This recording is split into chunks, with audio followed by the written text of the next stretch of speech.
If you find yourself often being bitter, well, you're not alone because there's a lot of other people that enjoy being bitter too. But I'm not talking about the attitude that you may take on your daily life. I'm talking about the additive and cocktails that truly makes a difference. I'm here once again at 417 Cocktail Shop in Downtown Springfield with my girl, Mandi Fritz. Mandi, how are you? Fabulous. That was a really good way to explain bitters. Thank you. Yeah, I thought so as well. So you guys know I'm always here. It's one of my favorite places in the 417. And today we're talking all about bitters because here's the thing I've learned. You've come on the show a lot, obviously, and talked about bitters a lot, but I want to do a deeper dive because there is a lot to know about this.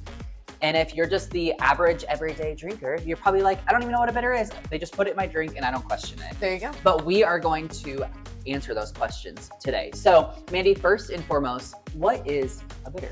So bitters are, just like you said, kind of an additive for cocktails. I like to think of them as like our spice cabinet for cocktails. Okay. So yeah, we can cook a meal without adding salt or pepper or oregano. It'd be awful. Yeah. Just like some cocktails, if you don't add bitters to it, they're going to be terrible. Like you cannot make an old fashioned without bitters. That's part of the recipe. Yeah. Now a margarita, you can make without bitters. But why not add some bitters and, zhuzh it up a little bit? Yes.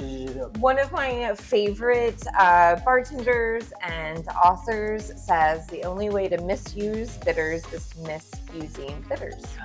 Oh, yeah. Wow. Look at that little play on words. I know. I like that a lot. Yes. I love it. So because they are so kind of hard for people to understand, at the shop I have over 35 different flavors of bitters. So plenty to enjoy. Plenty to enjoy. But I also have all of them available to taste, smell, all of that good stuff. So you kind of know what you're getting. Yeah. So first up, this is probably the one. You've seen this guy before? Oh, for sure. Yeah. Yeah. This is the oldest bitters out there. This is Angostura. This is the one I don't have in the shop because you can get this guy anywhere. Anywhere. Yeah.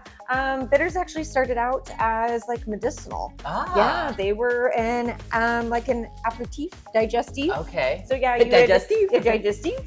you would have some bitters with some sparkling water, and that would help settle the stomach. Some people still do that today for hangovers. Interesting. Yeah. It's kind of like how now in modern age we're just I feel like we all grew up with our moms saying just drink the Sprite and you'll be fine. Yes. But that was Back the way of doing it. Yes. Yeah. So then after Prohibition, they started to become more for cocktails. They kind of went through this time where they were kind of like snake salesmen. They could cure everything from cancer to hangovers to tuberculosis. Then once we came out of Prohibition, they started to make a little bit more regulations on it. So, isn't it so interesting how the Prohibition era was so historic for us, but so many good things came out of it, which I think is so random. And I'm learning that more as I'm going through my adult life, and also as I'm learning more about drinking. But it's really fascinating. We wouldn't have the mafia without. Well, there you go. Yes. Think of all the movies we would miss Well, out. and one of my favorite cocktails, the Bee's Knees, is from the Prohibition era because it was simple. Yep. So it's so interesting. So interesting. Yeah. Okay. So with that, bitters are made from alcohol. Okay. You don't have to be 21 to get them. Oh, just like our vanilla extract. That's made with alcohol. Yeah. You don't have to be 21 for it. It's because it's considered non-potable. That means you can't comfortably drink an ounce of it. Yeah. Wait, so I'm curious then with that, because when we think of bitters, we think of it going in a cocktail or some kind of alcoholic-based drink. So what's something else that you would put bitters in? It's great. You can cook with it. It's great to use bitters in place of vanilla extract in your baking.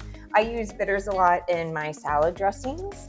At the shop we do a bitters tasting day sometimes, and it's free to come, and we have a little different food items that are made with bitters. Yeah. Okay, really so fun. This is the most kind of traditional one that you talked about, but you've got several here. Several here. So the Angostura, that's considered your all-purpose bitters. Think of it as kind of your seasoning salt. It's probably going to go with everything. Yeah, the classic. But then we can branch out. We have floral style lavender or floral style bitters. This one is lavender. Yeah. So my favorite thing to do is you put a drop on your hand like that. And because it is alcohol, we want to rub it together real fast to burn off all the alcohol, or we're just going to smell alcohol. And then I like to call it the puppy dog smell. What are you smelling? Well, lavender for sure, but it's because you told me that. But It is very florally, but it's also very like, it's clean and earthy, which I like. It reminds me, like, I love a lavender essential oil, and you get that out of this. But I also love lavender in my coffee and in my cocktails. Speaking of coffee, you can use bitters in your coffee as well. Oh my gosh. Great. Love also, when tasting, it's wonderful to say things out loud. Helps your brain remember it. Okay. And there's never a wrong answer. Yeah. Because it's you. Yeah. All right. So those are kind of our floral. Okay. If you really just want to start with bitters and you're like, I don't really know where to start. I don't really drink many old fashions. I'm more like gin cocktails or tequila cocktails. I always recommend starting out with orange. Okay. We all know what orange tastes like, right? We can picture it. Maybe, hopefully. Yeah, hopefully. I mean, most likely. Just kidding. Now, it's not just an orange flavor in here, but that is the top note that you're going to get. So adding some, you can have a little drip of spillage. Having the orange in a margarita will really brighten it up, bring that citrus flavor without the extra very strong, acidity. But I like it, Yes. Speaking of strong, a lot of people think that you only want to do like 1 drop of bitters in your cocktail. But you don't. Not true. No, you want to do dashes. I remember think you about saying that. think about using like Tabasco. Oh, how okay. We kind of like hit that. We want to shake it right dashes. on in. Yeah. Some other fun ones in the shop, like a celery coriander. Oh. Think about that, and like a what's a drink we make in the morning? A Bloody Mary. Thank you. Yeah. Oh my gosh. I made salad dressing with this one, and I love it. I have to admit, I try not to be a hater, but I am a Bloody Mary hater. But one of my bestest friends in the whole world, he is like the super fan of a Bloody Mary if that exists, and he would probably love that. So good. Yeah. So good. This one is probably the most surprising that I love to at least point out. It's called Pooter. What great name? Oh, Pooter. It's a smoke and salt. So let's say you want a nice smoky margarita. Okay. You can add this. I really enjoy adding this to like my Chex Mix.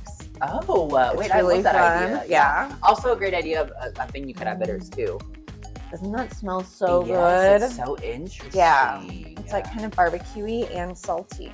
Yeah. It also reminds me of like a smoky wine. Yes. For some reason. Yeah. Mm-hmm. Ooh, yeah. I really like that. And then the best part, because as you see, like all of these bitters have a different way of getting the bitters out. Yeah. I love using these little guys. Okay. They're called bitters decanters. Oh. And then every time you do like a dash, it's always going to be the same amount. Whereas each of these droppers or dasher caps are always going to give you something different. Okay. So if you really like making sure your cocktails are exactly the same every single time, the bitters decanters are the way to go. Oh my gosh, and I love that. You feel really cool doing Yeah. it. So Okay, now I have to try it. do it. I'm not even ready. Look at that. Yes. Isn't that so fun? Yeah, it really, I love, you said Tabasco, but I like Cholula or Cholula, whatever it's called. Yeah. I'm like, yes, constantly. So you're just like, that's perfect. Oh my gosh. So great. Okay, anything else that's vital to know about bitters? I don't think so. The best thing is just have fun with it. Just try it. Yeah, just try Yeah. it. The worst thing that can happen is you don't care for it. Yeah. So, have your partner or your best friend drink it then and make a new one. Yeah. Another thing is I really like smelling things together. Yeah. So if I have a cocktail and I want to try some bitters with it, I'll open the bottle of bitters and smell it next to the cocktail. If it doesn't smell good together, it's not going to taste good together. Well, and that's one thing I really learned from you that I've even just seen making drinks at home is super important, is like that smell aspect is so important when making drinks. Like you should really tap into all your senses. Yes. And knowing that's what you like, because I'm such a big advocate for like, we know our bodies well and we know what we like and we know what we like putting in them. So it's like, you're going to know instantly whether you have a connection with it or not. So it's kind of like dating. Go on date with the bitters and see what you like. I love that. You'll find the one and you'll find the one that's not the one, and that's okay. So I evidently date a lot of people then. Well, that's okay. Don't tell my husband. Well, as you say, you've been happily married for years, so it's all good. So, all right, you guys. Well, that is your Bitters 101 lesson for today with Mandi Fritz at 417 Cocktails. Come check her out, Downtown Springfield.